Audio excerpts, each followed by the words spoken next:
இருந்தேன் நீ தொட்டதும் குப்புன்னு எரிஞ்சு உசுர புடுங்கி உனக்கு கொடுத்து ரொம்ப நாளாச்சு உணவை நிறுத்தி உடல வருத்தி மனசும் இழைச்சாச்சு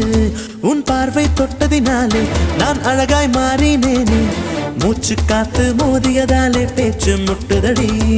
பேச்சு நின்று போனதனாலே காய்ச்சல் அடிக்குதடி வெப்பம் கொடுத்து கிளியே என் வயசை உடைச்ச உளியே வெப்பம் கொடுத்து கிளியே என் வயசை உடைச்ச புளியே பாரடி எந்த கதியே நீ ஓடி வாடி வெளியே